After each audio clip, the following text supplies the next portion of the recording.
This October, the wrong station celebrates a decade of dread. You can read the show notes to discover terrible new ways to celebrate with us. Today's episode, Cemetery Pears, is written by Alexander Saxton and performed by Anthony Botelho.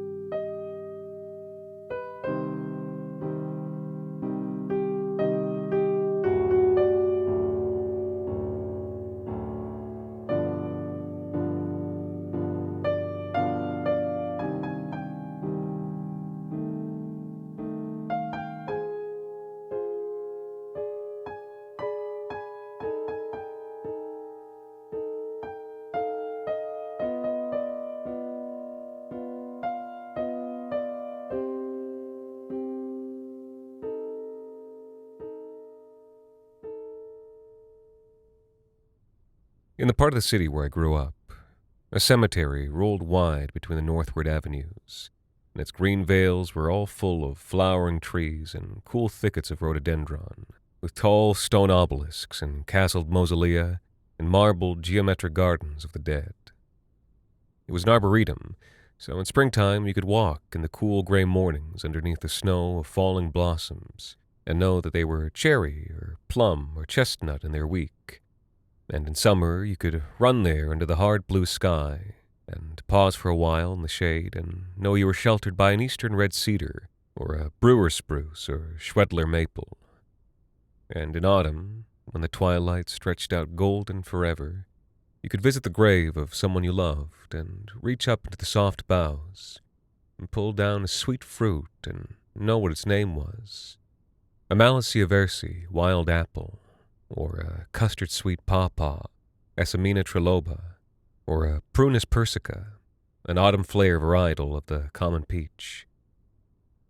You could sit in silence for a moment as the September sun went down, tasting the sweetness and the tartness of life as you sat with the silent memory of a grandparent, or an old teacher, or a friend who died too young. And this was how I came to discover the secret of the cemetery Pears.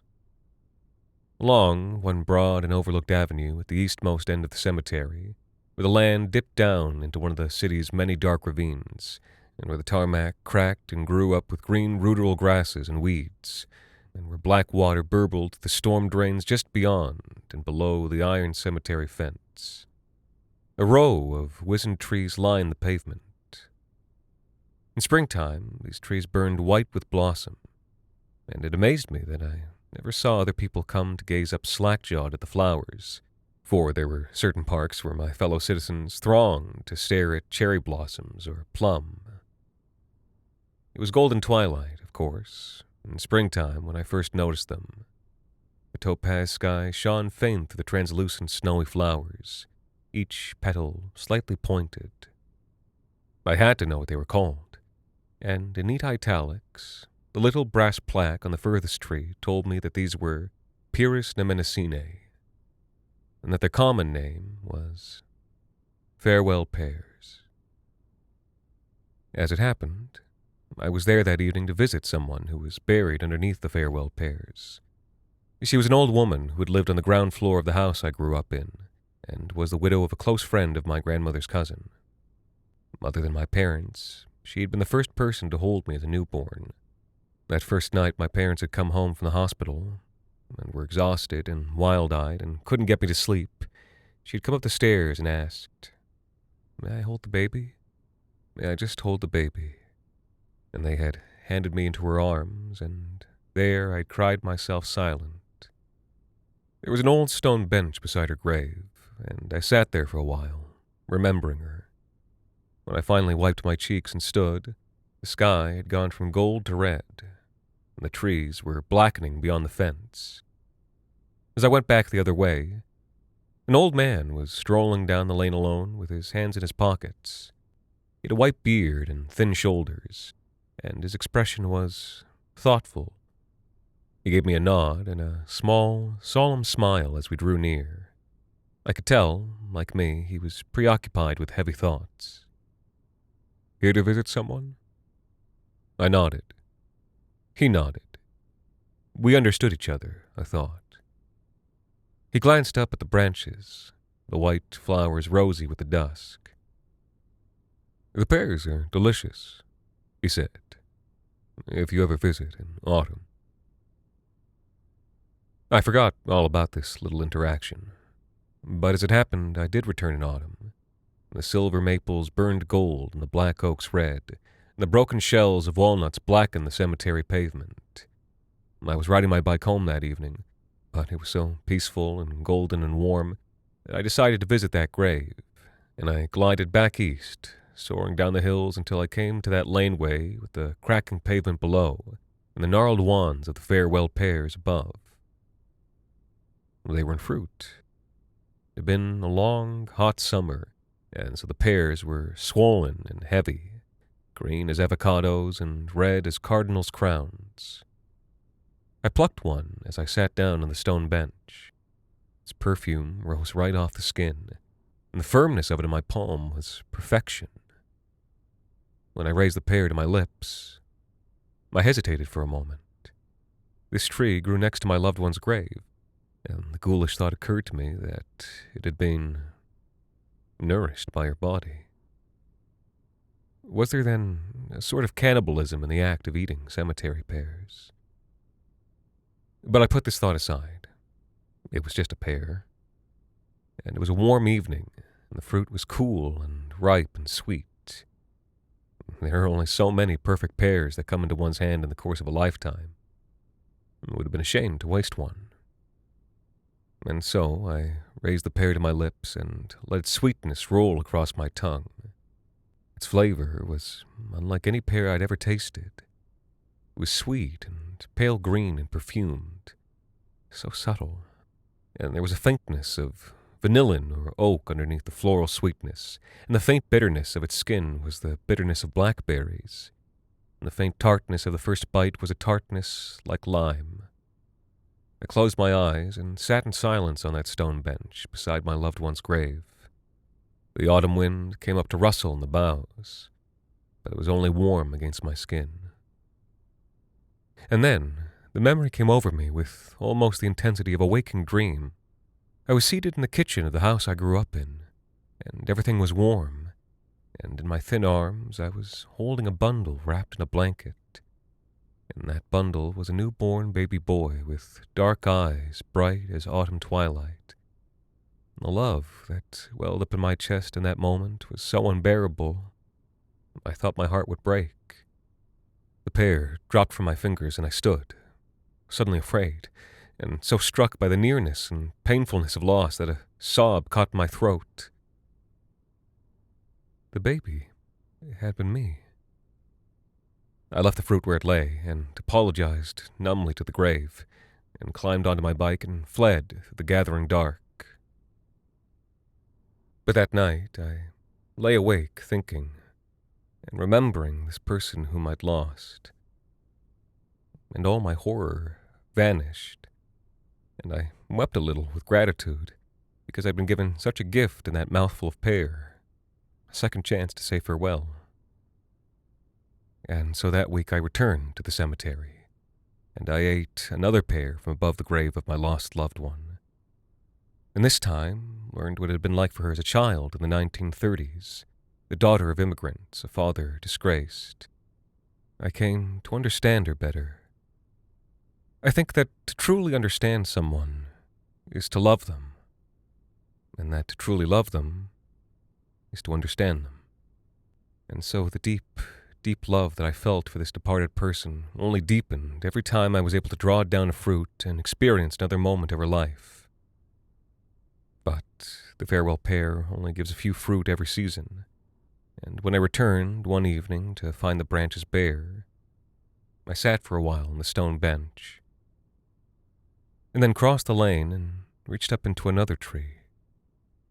This time, I was a doctor, and the bright blood in the white light of the surgery room was sickening, and when I opened my eyes, I had to steady myself against the rough bark of the tree. But in spite of what my body had felt, I knew what it was like to be in his body at that moment, too. to feel how sure and confident he was, how calm in the knowledge that he held another person's life in his hands and that he had the power within his hands to keep them safe. And that emotion felt good.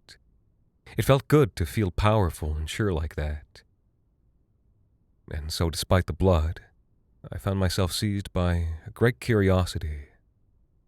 I would return every night while the pears were in season, and I would come to understand, really understand the people who had lived here.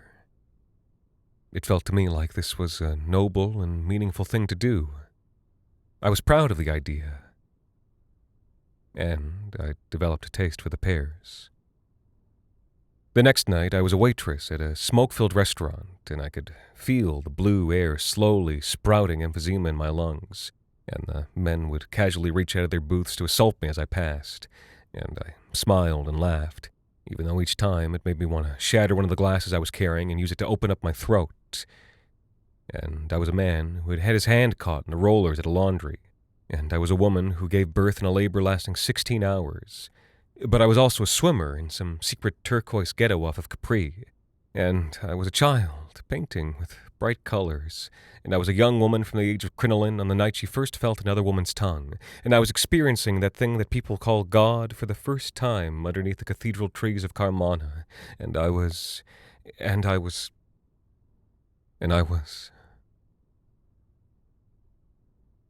I think it is a miracle to be alive. I think it is a miracle to live and love and breathe, and I think that every life is an extraordinary bounty of joy and interest and insight, and I feel so grateful to have had the chance to touch upon so many lives. But there is pain and horror enough to match the wonder. The last tree in the grove, the one with the plaque, grew up over the grave of a man. When I reached up for the fruit, I hesitated for a moment, as I always did, for the memories trapped in cemetery pears were always strong, in one way or another.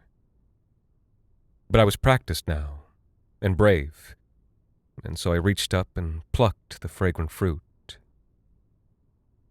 The moment I bit down, I knew it was a mistake. I spat the fruit and crumpled up over my stomach in the dirt, and, unable to stand the flavor now, I emptied my stomach into the soil. I crouched there for a long time while the day grew red.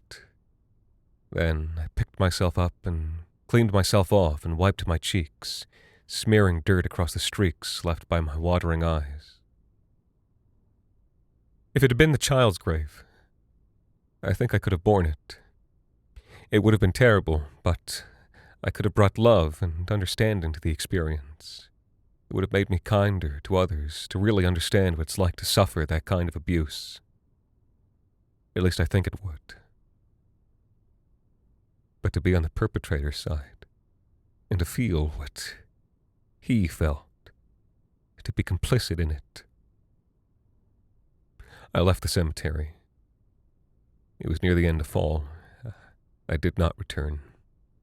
I only needed to imagine the taste of farewell pears to feel sick. But there is one final act to this story. Some years later, 4 or 5, I met the person who I was to marry. And I knew that she was the person I would marry, because when I remembered what it was to be in love, really in love, in the farewell pears, it felt the way I felt when I was with her. And so I made the decision to live my life for her, and I brought her round to all the people that I loved, hoping that they would love her just as much as I did. One afternoon, in a fiery September, we'd taken the day off work to ride our bikes through the city together, and stop from time to time in shady places to drink cold rattlers and lie in the crisped grass, resting our heads on one another. We spoke about the people who mattered most to us when we were children, the people we had lost. She told me about her grandfather, the good one, who had been a quiet, kindly man who was always fixing things in the garage. He really loved us, she told me. When he was dying, he was philosophical about everything. But when I told him I was in the school play, he started to cry. because he knew that he wouldn't see it. I think he would have really liked him. I think he would have really liked you. I took her hand. We looked up at the clear blue sky. For me, it's my Nana, I told her. She wasn't really my Nana. She just lived on the ground floor of the house I grew up in. But she was the first person to hold me as a baby, other than my parents. She was like a grandmother. She was. Suddenly, I stopped and sat up. What is it? Come with me, I said. I picked up my bike and fumbled to get my helmet on. Uncertain, but laughing, she did the same, and followed me down the long ravine and up the winding gravel switchbacks underneath the west end of the cemetery. Where are we going? She shouted. There's someone I want you to meet. We came down the tree-lined avenue as the afternoon ticked over. The leaves were still green and rich, but heavy fruit were hanging from the boughs. Here, I said. Will you humor me for a minute? Just sit here on this stone bench and close your eyes. And then I reached up into the tree. There was one pear growing here this year. It was perfect. Green and red and ripe and perfect. I placed it into her hand. Just eat this. And she did. And when she opened her eyes, her cheeks were bright with tears. She reached out and touched my cheek. I held you, she said. I understand. And we sat there together for a while the day turned gold, crying about the people that we'd lost and smiling through our tears. At last, evening came, and we pulled ourselves together and picked up our bikes and began to walk beneath the blowing boughs and fuchsia sky. It was a quiet evening in the cemetery. We didn't speak. We were in a quiet mood. An old man, out for an evening stroll, stopped ahead to gaze up at the sky, the freighted pear boughs. For a moment, I thought he looked familiar, and when he reached up to pluck one of the fruit, I remembered him at last. He was the same old man I'd met in springtime, more than half a decade earlier, the man who told me about the pears in fall. As we drew near, I smiled and raised my hand to greet him. But then, I realized what tree he was standing under. He looked up at me and saw the rage gather on my face, and he dropped the fruit and grew red with shame. He said, I took hold of the front of his shirt and almost pushed him down. My partner shouted my name. She'd never seen me lay hands on another person before. I let him go, and he almost fell. Please, he said. You have to understand, I don't want to hear it. I bent down and picked up the pear and hurled it away. I reached up and ripped down others from the boughs and stamped on them and threw them away as well. For a moment, my partner thought I'd gone crazy. But she's not a stupid person, and she's awake to the sufferings of the world. She must have guessed at something like the truth, because she stood back and said nothing, and cast a cold glance at the old man. It isn't hurting anybody, he whined. It's the only way that I can get what I... He trailed off. Then, it isn't hurting anybody. Once again. I said nothing. We passed by. He shouted something after us, some justification, but we wouldn't hear it. That was the end of the season. We didn't return. The taste of farewell pears was ruined. When, by chance, we passed the place the next summer, we found the final tree had been cut down.